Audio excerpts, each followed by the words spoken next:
تم مشرک عورتوں سے ہرگز نکاح نہ کرنا جب تک کہ وہ ایمان نہ لے آئیں۔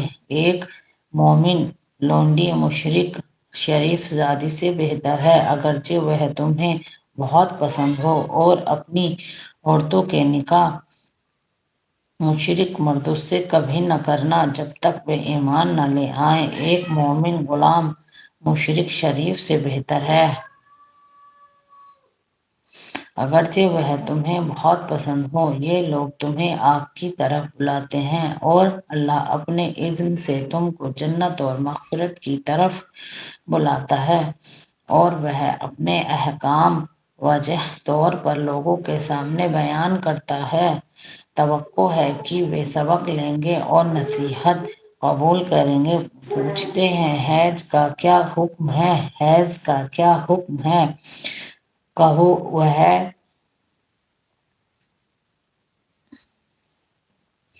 پوچھتے ہیں، حیض کا کیا حکم ہے؟ کہو وہ ایک گندگی کی حالت ہے، اس میں عورتوں سے الگ رہو، ان کے قریب نہ جاؤ جب تک کہ وہ پاک صاف نہ ہو جائیں، پھر جب وہ پاک صاف ہو جائیں تو ان کے پاس جاؤ، اس طرح جیسا کہ اللہ نے تم کو حکم دیا ہے۔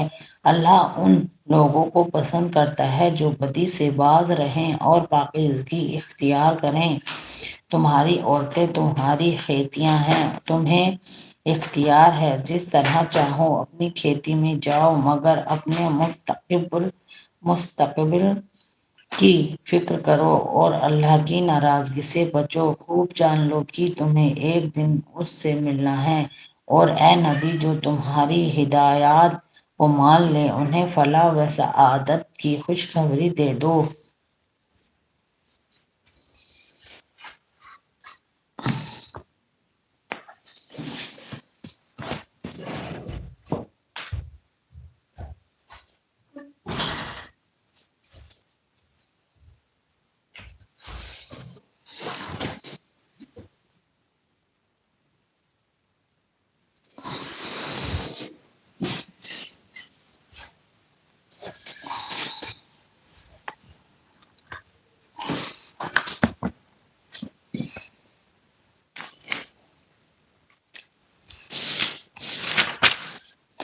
اللہ کے نام کو ایسی قسمیں کھانے کے لیے استعمال نہ کرو جن سے مقصود نیکی اور تقوی اور بندگان خدا کی بھلائی کے کاموں سے باز رہنا ہو۔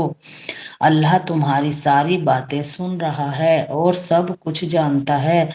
جو بے معنی قسمیں تم بلا ارادہ کھا لیا کرتے ہو، ان پر اللہ گرفت نہیں کرتا، مگر جو قسمیں تم سچے دل سے کھاتے ہو ان کی باز پرس وہ ضرور کرے گا۔ اللہ بہت درگزر کرنے والا اور بردبار ہے۔ جو لوگ اپنی عورتوں سے تعلق نہ رکھنے کی قسم کھا بیٹھتے ہیں، ان کے لیے 4 مہینے کی مہلت ہے۔ اگر انہوں نے رجوع کر لیا تو اللہ معاف کرنے والا اور رحیم ہے، اور اگر انہوں نے طلاق ہی کی ٹھان لی ہو تو جانے رہیں کہ اللہ سب کچھ سنتا اور جانتا ہے۔ جن عورتوں کو طلاق دی گئی ہو وہ 3 مرتبہ ایام ماہواری آنے تک اپنے آپ کو روکے رکھیں، اور ان کے لیے یہ جائز نہیں کہ اللہ نے ان کے رحم میں جو کچھ خلق فرمایا ہو اسے چھپائے۔ انہیں ہرگز ایسا نہ کرنا چاہیے اگر وہ اللہ اور روز آخر پر ایمان رکھتی ہیں۔